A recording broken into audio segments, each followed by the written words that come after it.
Ubos na nga rin pala yung bigas kaya mag-alaga muna tayo ng nilagang mais. Tapos tamang paaraw muna sa labas kasi sobrang lamig na. Hi guys, ngayong araw nga, tara samahan niyo ako ulit sa mini vlog natin. Grabe guys, sa sobrang lamig na ng panahon dito sa Saudi ay hindi na ako nakakatulog ng maayos. Kahit dublihin ko pa yung kumot ay grabe, tagos talaga hanggang buto. Mayat maya nga yung gising ko guys kasi grabe talaga, sobrang lamig. Tapos sabayan pa ng sobrang lamig ng tubig. Yung tipong maghuhugas ka lang ng kamay parang pinoprosin na. Paano na lang kaya kapag naligo ka na tapos ibinuhos mo yung tubig sa buong katawan mo? Siguro magsisigaw ka talaga or tatakbo kasi sobrang lamig ng tubig. Kaya yung ibang mga kababayan naman natin ito ay hirap maligo or siguro hindi na naliligo at punas-punas na lang ng towel. Balak ko sana magluto ngayong araw ng sinabawan guys, kaso naisip ko wala naman pala akong lulutuin. At ang available nga lang din pala dito sa bahay natin ay itong mais. Kasi nga pati bigas ay naubusan din tayo. May pera naman pang bili kaso tinatamad lang. Medyo may kalayuan din kasi dito sa accommodation yung pagbibilhan ko ng bigas. Kaya dahil sa katamaran ay mag-alaga na lang ng mais. At eto na nga din pala yung pangpananghalian ko. Tapos tamang video nga lang din pala muna ako dito sa labas ng accommodation namin, sa labas ng kwarto namin.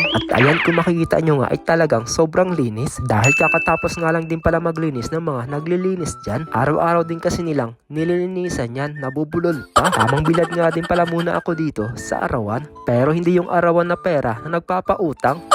Dahil nakaisang oras na nga din pala ako, kahit hindi naman, pumasok na nga din pala muna ako dito sa loob. Ang sarap din talagang tignan sa mata kapag ang accommodation ay sobrang linis. Pagkalipas nga din pala ng mga ilang oras, sinilip ko na nga din pala itong niluluto kong nilagang mais. Dahil luto na nga din pala ito, kaya hanguin na nga din pala natin at alisin natin yung tubig. Tapos papalamigin lang natin ito ng mga ilang minuto. Hindi naman kasi makain yan agad-agad kapag sobrang init. Pero try mong subukan kainin na mainit yan, ewan ko lang kung di mapaso yung dila mo. Nagtimpla na nga din pala ako ng coffee. Wow, English yarn. At syempre para may kapartner itong mais natin. Eto na nga din pala yung magiging pananghalian ko guys. Ewan ko lang kung mabubusog ako neto. Baka mamaya maghanap ako ng sinaing wala naman tayong sinaing. Minsan kasi guys kahit nakakain ako ay hinahanap ko pa rin talaga ang kanin. Ewan ko ba bakit tayong mga Pilipino, kanin is life. Talagang nandamay pa.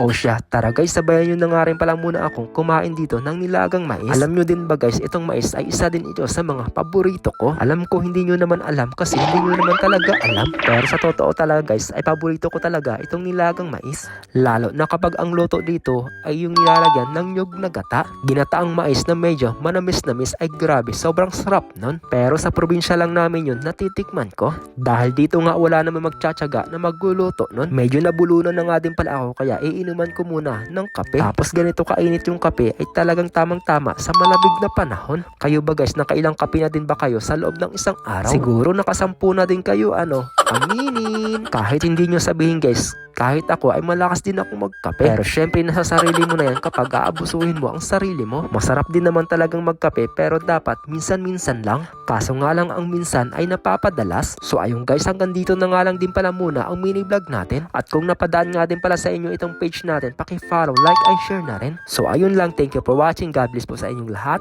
Bye-bye!